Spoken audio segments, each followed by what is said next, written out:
Over the past 3 years, local school board elections have become the place where America's deep political divisions are on full display.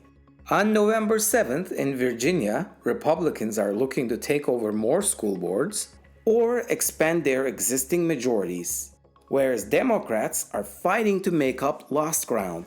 Virginia's races are seen as a bellwether for the country, and Spotsylvania County has become a particular flashpoint.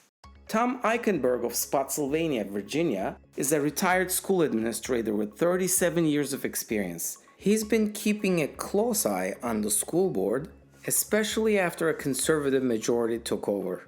We have 4 majority members that do not let the minority members necessarily make decisions or talk. Well, it seems like since the conservative majority got elected, any issue causes problem because they're upset that they're not in control anymore. In Spotsylvania, Virginia, school board meetings have increasingly sunk into chaos and toxic confrontation between right and left.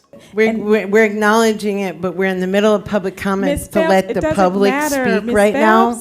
So we if you let me finish right now, Dr. Daniels. Meetings are somewhat of an uproar with the chairperson, Mrs. Phelps, on the Spotsylvania board, cutting off certain members, cutting off their microphones. And they hate her so bad. It's just like what they do to Trump. They hate you so bad, they're not going to let you get anything done, and they're not going to respect you. One of the hot button issues the community and the school board are divided over is removal of books from school libraries. I don't have any children in the schools, but my tax dollars are paying for that, and I don't want that going to porn. Books were removed from shelves, and I'm not saying that there may not be books that need to be reviewed, but there was a process in place. And that process was not followed by this school board, unfortunately. I am a parent of 2 children. One is a recent graduate of Spotsylvania County Schools, and the other one is in 10th grade currently. We've actually had many removed, but the one with the QR codes in it was called Trans Plus. The book itself defined BDSM as other pleasurable pain and recommends the reader to work in a sex shop at 18. I started paying more attention to the school board elections when actually the book issues started to take shape in about November of 2021, when my younger daughter was still in school. I find a lot of value in making sure there are a plethora of books on different issues, topics, viewpoints. We've actually started to set up a graveyard with 37 gravestones in our front yard, each one with a book title on it. Spotsylvania actually tried something at the beginning of the year.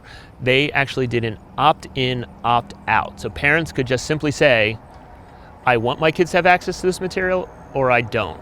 One of the books that's banned is a Pulitzer Prize winning novel by Toni Morrison, and if you wanted your kids to have access to that literature, you could simply opt them in. I thought it was that great compromise solution. I was like, yay, we're done. Polarized views on education increase tension, drowning out voices calling for civility and compromise in politics across the country. We just need a more civil discourse. It's not just Spotsylvania, it's across the country. In Spotsylvania County, Virginia, Serkan Gurbuz, The Associated Press.